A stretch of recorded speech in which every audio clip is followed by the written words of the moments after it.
사람이라면은 자기가 누구인지, 자기가 어떤 사람인지 자기 정체성이 분명해야 됩니다. 그래야 올바른 삶을 살아갈 수가 있습니다. 지난 주일에 우리는 하나님 말씀을 통해서 기독교인의 정체성을 두 가지로 보았습니다. 여러분 기억하십니까? 죄에 대하여는 어떤 자? 죽은 자. 하나님께 대하여는 살아있는 자. 이것이 바로 우리 기독교인의 정체를 잘 보여주는 말씀입니다. 여러분 이 정체성을 날마다 기억하십시오. 확인하십시오. 고백하면서 살아가시기 바랍니다. 오늘 읽은 본문 말씀에는 이 기독교인의 정체성이 이제 기독교인의 삶에 어떻게 적용이 되는지 보여주고 있습니다. 먼저 뭐라고 말씀을 합니까? 12절 말씀에 보면은 그러므로 너희는 죄가 너희 죽을 몸을 지배하지 못하게 하라 말씀을 합니다. 지배하지 못하게 하라 이 말씀이 저번에 우리가 쓰던 개정 성경에는 왕노릇하지 못하게 하라 그렇게 되어 있습니다. 쉽게 말해서 죄가 왕이 되어서 너희 몸을 다스리도록 하지 말아라 하는 말씀입니다. 여기서 우리는 한 가지 의문을 가지게 됩니다. 지난 주일 말씀에서는 신자는 예수님을 믿을 때에 이미 죄에 대해서 죽었다고 말씀을 했습니다. 그런데 오늘 말씀에는 죄가 너희 몸에 왕노릇하지 못하게 하라 하고 말씀을 하고 있습니다. 오늘 이 말씀을 보면은 죄가 우리 몸에 왕노릇을 할 수 있다는 것입니까? 없다는 것입니까? 있다는 것입니다. 이것이 이상하다는 것입니다. 신자는 죄에 대해서 죽었다고 했는데 죄가 우리 몸에서 왕노릇을 할 수 있다니 이게 무슨 말씀일까? 의아스럽습니다.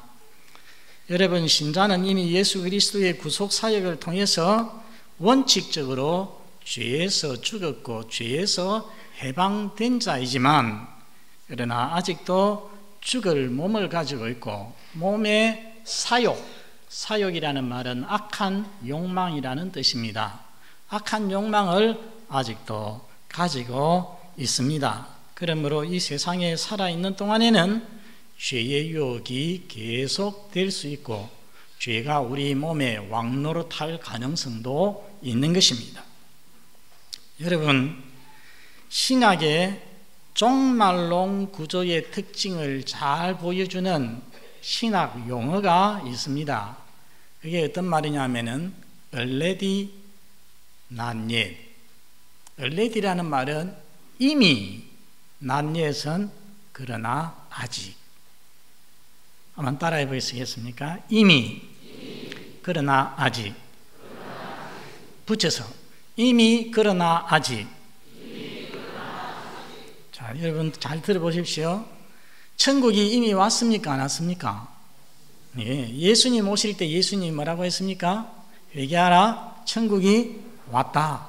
예수님이 오실 때 천국이 이 땅에서 시작이 되었습니다. 그렇지만은 여러분 천국이 완성되었습니까? 안 되었습니까? 안 되었습니다. 그렇기 때문에 예수 믿는 우리도 아직도 세상의 여러 가지 비참과 고생 가운데서 살아가는 것입니다. 이건 천국이 아직 완성이 안 됐기 때문이죠. 이미 그러나 아직입니다. 자, 우리는 예수 믿을 때 구원을 이미 받았습니까? 안 받았습니까? 받았습니다. 그러나 우리의 삶을 보십시오. 아직도 참 안타까운 것들이 많이 있습니다. 완전히 구원받은 것이 아닙니다. 그러나 아직입니다. 죄 짓는 것도 보십시오. 성경에는 분명히 우리는 죄에 대해서 죽었다, 죄에서 벗어났다, 해방되었다고 했는데 아직도 우리는 여전히 뭐 해야 됩니까? 죄와 싸워야 되는 것입니다. 그러니까 이미 그러나 아직입니다. 이미와 아직 사이의 긴장 속에 우리는 살고 있다는 것입니다. 여기에 성도의 책임과 의무가 있습니다. 하나님은 이미 이루어 놓았습니다. 그렇다면 성도의 의무와 책임이 무엇이냐? 죄가, 악한 욕망이 자기를 다스리지 못하도록 힘써야 한다는 것입니다. 여러분, 어떻게 하면 죄가 우리 몸에 왕노릇하지 못하게 하겠습니까? 이것은 저절로 그냥 되는 것이 아닙니다. 우리 이 마지막 시대를 살아가는 성도들은 그냥 되는 대로 그렇게 살아서는 안 됩니다. 죄를 짓지 않으려고 결심을 해야 됩니다. 죄를 짓지 않기 위해서 하나님 앞에 기도 많이 해야 됩니다. 우리가 하나님 앞에 복을 달라고, 형통함을 달라고, 자녀가 잘 되게 해달라고 많이 기도할 수 있지만 사실은 더 많이, 더 간절히 기도해야 되는 것은 죄 짓지 않고 살게 해달라고 기도해야 되는 것입니다. 그리고 싸워야 됩니다. 몸부림을 쳐야 하는 것입니다. 가장 좋은 것은 자신이 예수님과 함께 죽었음을 인정하는 것입니다. 용서하려고, 참으려고, 진실하게 살려고, 죄 짓지 않고 살려고 노력하는 것도 좋은데 무엇보다도 자기의 정체성을 자주 확인해야 된다는 것입니다. 나는 죄에 대해서 죽었음을 날마다 인정하고 고백하면서 살아야 한다는 것입니다. 11절 말씀처럼 죄에 대해서는 죽은 자로 여길지어다. 나는 죄에 대해서 죽었다고 여기고 날마다 살아가야 한다는 것입니다. 그것이 능력입니다. 어릴 때에 부모님을 잃고 고모의 손에 자란 한 소녀가 있었습니다. 그 고모는 조카들 키운다고 결혼도 못했습니다. 어느덧 소녀는 자라서 고등학생이 되었고 한 친구의 전도로 교회를 다니게 되었습니다. 신앙을 가지고 교회를 다니게 되었습니다. 그런데 고모가 보니까 조카가 공부는 안 하고 교회 쫓아다니거든요. 이로 인하여서 이 소녀와 고모 관계가 그만 악화가 되고 말았습니다. 이 소녀는 원치 않게도 너무나도 은혜를 많이 입은 고모와 고모에게 대들기도 하고 싸우기도 하고 그랬습니다. 그런데 어느 날 예배에, 주일 예배에 참석했다가 갈라디아서 2장 20절 이제는 내가 산 것이 아니요 오직 내 안에 그리스도께서 사신 것이라 이 말씀으로 설교를 들었습니다. 설교를 듣고 마음에 큰 은혜를 받았습니다. 받고 생각하기를 그렇구나. 내가 고모를 만나니까 안 되는구나. 내 안에 계신 예수님이 내 고모를 만나면 될 텐데 하는 생각이 들었습니다. 이제 집으로 돌아왔습니다. 집에 대문 앞에 섰는데 마음에 또 걱정이 됩니다. 자신이 없어졌습니다. 고모가 틀림없이 야단을 칠 거고 그러면 나도 화가 나서 아마 또 싸우게 될 것 같단 말이에요.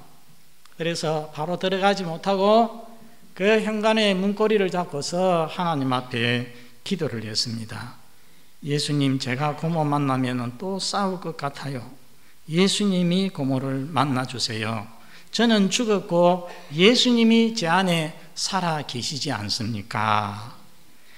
그리고 기도하고 문을 여니까 예측한 대로 고모가 문을 팍 열면서 불같이 화를 내면서 무섭게 야단을 칩니다.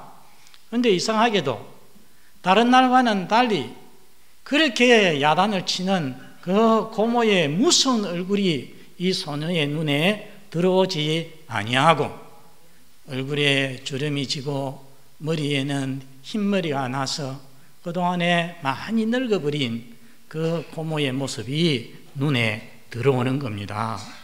그러니까 마음이 너무 아파서 고모를 와락 끌어안았습니다.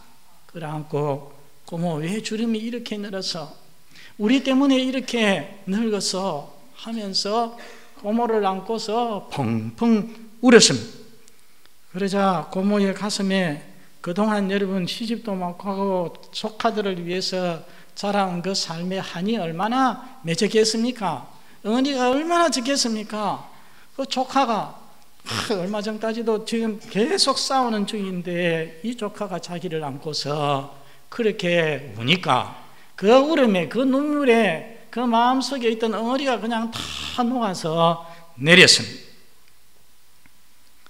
그날 예수님께서 고모를 만나 주심으로 고모 역시 예수님을 영접하고 교회에 다니게 되었습니다. 성도 여러분, 우리에게 바로 이런 모습이 필요하다는 것입니다. 나는 죽었고 주님이 내 안에 사신다는 것을 계속 확인하고 인정하고 고백하면서 사는 삶이 우리에게 죄를 이기는 가장 큰 힘이 된다는 것입니다. 오늘 이 소녀가 기도했듯이 성도 여러분, 하나님, 내 남편, 내 아내 주님께서 만나 주십시오. 내 부모, 내 자식 주님께서 만나 주십시오. 이렇게 기도하면서 살아야 하는 것입니다.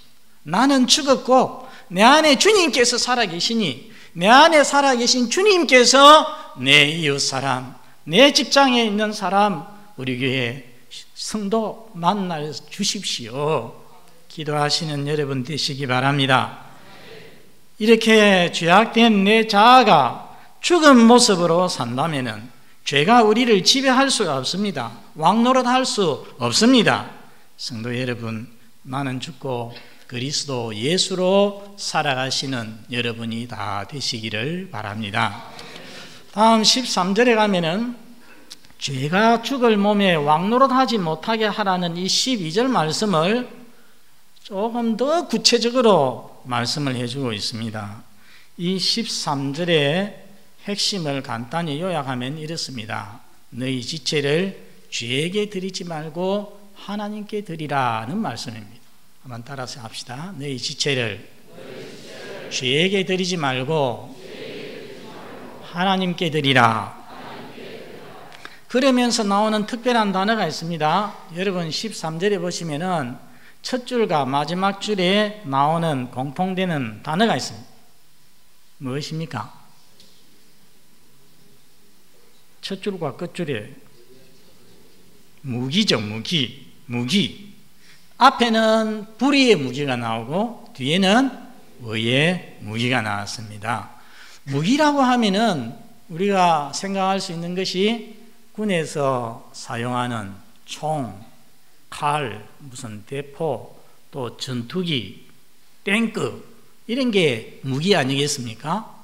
그런데 사실은 오늘 이 본문에 나오는 이 말은 무기라고 번역될 수도 있지만은 보다 일반적으로는 도구, 기구로 번역될 수 있는 말입니다.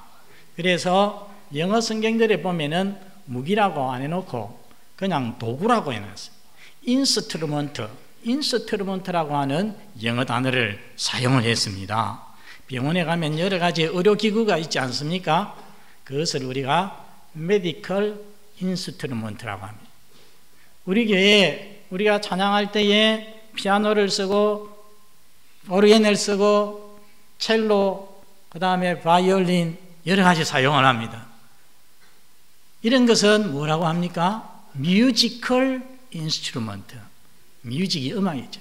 음악적인 기구들, 악기라는 말이 되는 것입니다. 여러분, 그런데 도구나 기구도 누가 어떻게 사용하느냐에 따라서 달라집니다. 목수가 산에 가서 나무를 베어가지고 그것을 가구를 만들고 좋은 것을 만들고, 또 나무꾼이 산에 가서 도끼로 나무를 찍어서 장작을 패고, 그럴 때는 도끼가 참 좋은 도구입니다. 그렇죠? 그런데 지금 지난 주간에도 신문에 방송에 났습니다마는 서울시 김모 의원이 아주 유력한 부자를 한 사람 죽였어요. 자기가 직접 죽인 것이 아니고 어떻게 했습니까? 자기 친구를 교사해서 자기 친구를 통해 가지고 죽였어요. 자기 친구가 자기와 우정이 있고 자기에게 빚도 많이 지고 있으니까 불러가지고 서로 모의를 해가지고서 네가 좀 죽여다오. 그 사람이 팽씨라는 사람, 팽씨. 그 팽씨는 그만 도끼를 가지고서 그 부자를 쳐 죽였습니다. 그럴 때에 도끼는 살인의 도구였습니다. 악의 도구였습니다. 누가 어떻게 쓰느냐에 따라 달라진다는 것입니다. 우리 찬양팀이 찬양을 인도할 때에 제가 보니까 주로 쓰이는 주 악기가 뭐냐 하면은 신디하고 그 다음에 드럼하고 기타하고 그래요. 신디는 우리나라에서 사용한 적이 그렇게 오래 안 되는 것 같습니다. 그런데 한 40-50년 전 저희가 어릴 때만 해도 드럼하고 기타는 교회에서 꿈도 못 꾸는 것이었습니다. 누가 쓰는 것이었습니까? 딴 따라들이 쓰는 것이었어요. 그죠? 유행 가수들, 세상 그 가수들이나 이렇게 노래 부르고 할 때 쓰는 거지 교회에서 저걸 쓸 줄을 몰랐습니다. 그때는 저 악기들이 세속의 도구였습니다. 세속적인 데만 사용이 되었습니다. 그러나 지금은 우리 하나님을 찬양하는 데 얼마나 아름답게 멋있게 사용이 됩니까? 참 귀한 일입니다. 사람도 마찬가지입니다. 여러분 신약 성경의 빌레몬서를 읽어보면은 여기 빌레몬서는 사도 바울이 빌레몬에게 쓴 편지입니다. 거기 빌레몬의 종 오네시모가 나옵니다. 오네시모는 빌레몬의 노예입니다. 그런데 불만이 많은 노예입니다. 그래서 그 분과 불만을 참지 못하고 어느 날 밤에 주인 빌레몬의 재산을 훔쳐가지고 그 당시에 세계의 수도인 로마로 도망을 쳐버렸습니다. 도망쳐서 처음에는 재산 훔쳐왔으니까 얼마나 좋습니까? 속된 말로 띵까띵까하고 그냥 이렇게 노는 사이에 돈을 탕진하는 사이에 돈이 다 사라져 버렸습니다. 근데 하나님께서 이 사람을 어떻게 인도를 하셔가지고 로마 감옥에 갇혀있던 이 사도 바울을 만나게 해주셨습니다. 사도 바울을 만나서 알고 보니까 자기의 주인 빌레몬과 사도 바울의 친구예요. 사도 바울에게 복음의 말씀을 듣고 모든 사람을 하나님께서 사랑하시고 어떤 죄인이라도 용서하시고 구원해 주신다는 이 아름다운 복음을 듣고서 자신의 죄인됨을 깊이 깨닫고 회개하고 새 사람이 되었습니다. 그래서 사도 바울이 그 빌레몬서 편지 쓰는데 보면은 저가 빌레몬 오네시모가 전에는 무익했지만은 전에가 언제겠습니까? 예수 믿기 전에는 무익했지만은 그러나 이제는 너와 나에게 유익하다. 여러분 오네시모가 무슨 뜻인지 아십니까? 유익한 자라는 뜻입니다. 예수 믿기 전에는 무익한 자였어요. 그런데 예수 믿고 나서 자기 이름 그대로 유익한 자가 되었습니다. 감옥에 있는 사도 바울을 잘 떠받들고 심부름하고 옥바라지 잘하고 얼마나 좋은 사람이 되었는지. 전에는 주인에게 해를 끼치는 악의 도구로 자기 몸을 죄에게 드리는 사람이었는데 이제는 어떤 사람 되었습니까? 의의 도구로서 자기 몸을 누구에게? 하나님께 드리는 멋있는 사람이 되어졌다는 것입니다. 어떤 성도는 자기와 함께 일하는 사람을, 다른 성도를 돈 때문에 고의로 망하게 합니다. 이것은 자기를 악의 도구로 죄에게 드리는 것입니다. 최근에 어떤 성도는 자기 밑에서 일하는 성도에게 일자리를 알아봐 주었습니다. 그것을 책임지고 있는 다른 교회 집사님이 우리 성도에게 모든 것을 준비해 주겠노라고 걱정하지 말고 잘해보시라고 배려를 하고 격려를 해 주었습니다. 얼마나 아름다운 모습이고 얼마나 선한 모습입니까? 이렇게 살아가는 것이 바로 자기의 몸을 의의 도구로 하나님께 드리는 것입니다. 여러분, 성도가 죄를 지으면 죄에게 몸을 드리는 것이고 성도가 하나님 말씀대로 선하게 살면 자기 몸을 하나님께 드리는 것이 되는 것입니다. 성도 여러분, 여러분의 몸은 어디에다가 드리고 있습니까? 죄에게 드리고 있습니까? 아니면 하나님께 드리고 있습니까? 잘 생각해 보십시오. 내가 죄 지으면서 살면 누구에게 드리는 것이라고요? 죄에게 드리는 겁니다. 하나님 말씀대로 선한 마음을 품고 선하게 살아가면은 누구에게 드리는 것입니까? 하나님께 드리는 것입니다. 여러분의 몸을 죄에게 드리지 말고 하나님께 드리는 성도가 되시기를 바랍니다. 13절에 이렇게 특별한 말, 도구라는 말, 무기라는 말이 나왔는데 또 한 가지 더 특별한 말이 또 있습니다. 여러분 첫 줄과 넷째 줄에 한번 보시기 바랍니다. 첫 줄과 넷째 줄에 나오는 말이 무엇입니까? 지체라는 말입니다. 지체라는 말. 첫 줄에는 너희 지체를 불의의 도구로 죄에게 드리지 말고, 넷째 줄에는 너희 지체를 의의 도구로 하나님께 드리라 그 했습니다. 여러분 지체는 영어로는 멤버입니다. 멤버가 뭡니까? 한 이렇게 집단이 그룹이 있으면은 거기에 한 사람 한 사람을 가리켜서 멤버라고 합니다. 부분 또 일부를 말하는 것입니다. 그래서 우리 몸 같으면은 뭐가 지체입니까?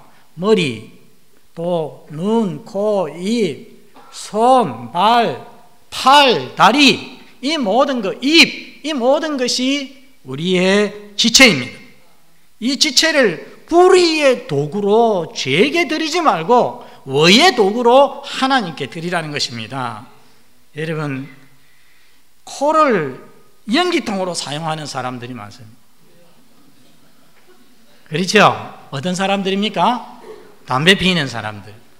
며칠 전에 신문에 보니까요, 담배에 독성 물질이 4,000가지나 있더라고요.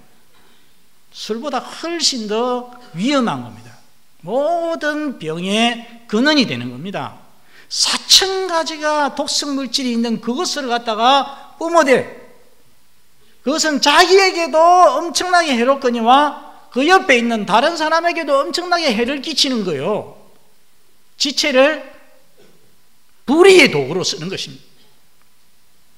어떤 사람은 손으로 죄짓는 사람들 많습니다. 이 손 얼마나 유용한 것입니까? 이 손이 없다고 한번 생각해 보십시오. 어떻게 살겠습니까? 그런데 이 손을 가지고서 악한 짓 하고 못된 짓 하고 남 때리는 데 사용하는 그런 사람들이 있어요. 지체를 불의의 도구로 쓰는 것입니다. 이 손을 가지고서 다른 사람 돕는 데 쓰면은, 위로하는 데 쓰면은 얼마나 좋겠습니까? 한 달 좀 전에 제 손녀가 제 품에 탁 안겨가지고서 제 어깨를 톡톡톡톡 매번 두드려 주더라고요. 이야, 그거 두드려 주니까 얼마나 힘이 나는지요. 이 애가 뭘 알지도 못하면서 어깨를 톡톡톡톡 할아버지 참 고생 많습니다 하면서 두드려 주는 것 같아요. 그러니까 그 작은 손으로 두드려 주는 것임에도 불구하고 기분이 퍽 좋았고 때로 그것이 생각이 나면서 또 힘이 나더라고요. 여러분 특히 우리의 입, 우리의 혀, 불의의 도구로 사용하기에 가장 쉬운 것입니다. 정말 조심해야 됩니다. 어느 교회 중고등부 여학생 한 명이 자살을 했습니다. 왜 자살을 했느냐? 교회 왔는데 누가 농담 한마디 잘못해서 그래. 너 어떻게 그런 못생긴 얼굴로 돌아다니니? 다른 사람 생각도 좀 해야지. 그런 말을, 농담을 받아서 소화시킬 수 있는 사람이 있고 그런 말이 소화가 안 되는 사람이 있거든요. 예, 그런데 함부로 그 예민한 소녀에게 그런 말을 던져놓으니까 그것을 가지고 고민하다가 그만 자살을 했다는 것입니다. 여러분 독한 말, 악한 말들로 남에게 상처를 주거나 남에게 비방하지 말아야 됩니다. 선한 말로 덕을 세우고 남을 격려하고 평화를 이루어가는 그런 성도가 되어야 하는 것입니다. 성도 여러분, 여러분의 지체를 의의 도구로 하나님께 드리는 성도가 되시기를 바랍니다. 마지막 14절은 12절, 13절에 대한 이유, 근거 또는 가능성이라고 할 수 있습니다. 자, 여러분 14절을 같이 한번 읽겠습니다. 시작. 죄가 너희를 주장하지 못하리니 이는 너희가 법 아래에 있지 아니하고 은혜 아래에 있음이라. 여기 죄가 너희를 주장하지 못하리니 했는데, 쉽게 말하면은 죄가 너희에게 왕노릇하지 못할 것이다. 미래형으로 되어 있습니다. 미래형으로. 여러분 앞에 나온 7절을 한번 봅시다. 7절 시작. 이는 죽은 자가 죄에서 벗어나 의롭다 하심을 얻었습니다. 여러분, 죽은 자가 죄에서 벗어나 의롭다 하심을 얻은 것은 과거입니까? 미래입니까? 과거죠. 과거입니다. 예수를 믿어서 예수님과 연합한 자는 예수님과 함께 죄에 대해서 죽은 자입니다. 죄에 대해서 죽은 자는 이미 죄에서 벗어났습니다. 죄에서 해방이 되었습니다. 죄의 근세, 죄의 통치 아래 있지 않습니다. 더 이상 죄가 왕이 아닙니다. 주인이 아니라는 것입니다. 그런데 이 14절에서는 뭐라고 했습니까? 죄가 너희에게 왕노릇하지 못할 거라고 말씀을 합니다. 그러니까 이 말씀은 이 7절과 14절의 관계를 생각해 보면은 7절에서는 이미 죄에 대해서 죽었다, 죄에서 벗어났다 하고 있는데 14절에서는 죄가 너희를 통치하지 못할 것이다 하고 있습니다. 그러니까 이 14절의 말씀은 7절의 사실을 다시 확인해 주면서 동시에 하나님의 약속이라고 볼 수 있는 것입니다. 이미 너희는 죄에서 벗어났거니와 앞으로도 내가 하나님이 죄가 절대로 너희에게 왕노릇하지 못하도록 해주겠다는 약속인 것입니다. 성도 여러분, 성도는 죄 아래에 있지 않습니다. 그러면 뭐 아래에 있습니까? 14절 끝에 뭐 아래에 있다고 했습니까? 은혜 아래에 있습니다. 하나님의 은혜, 하나님의 강력한 은혜의 통치 아래에 있습니다. 다르게 말하면 하나님의 성령의 통치 아래에 있는 것입니다. 여러분, 그렇기 때문에 신자는 순종만 하기만 하면 죄 짓지 않고 살기로 결심하고 기도하고 순종만 하면은 성령께서 그를 승리하도록 도와주시는 것입니다. 얼마든지 죄 짓지 않고 살아갈 수가 있다는 말씀입니다. 우리 이 세상을 살아가는 우리 성도들 중에 상당수의 성도들은 이런 생각을 합니다. 이 죄 많은 세상에, 이 악한 세상에 어떻게 죄 안 짓고 살 수 있느냐, 이렇게 하면서 그냥 체념을 하면서 살아갑니다. 그냥 포기하고 죄 지으면서 살아갑니다. 그러나 여러분, 성도는 이미 죄에서 벗어난 자요, 죄에서 왕노릇하지 못하게 하겠다고 하나님께서 약속을 해 주셨습니다. 여러분, 이 약속을 믿으십니까? 이 약속을 믿고서 결심하고 기도하고 노력하면은 죄를 넉넉히 이길 수가 있다는 것입니다. 성도 여러분, 이 믿음을 가지고 죄가 여러분에게 왕노릇하지 못하게 하시기를 바랍니다. 여러분의 몸을 죄에게 드리지 말고 하나님께 드리시기를 바랍니다. 여러분의 지체를 죄의 도구가 아닌 의의 도구로 하나님께 드리는 모든 성도가 되시기를 바랍니다. 우리 아버지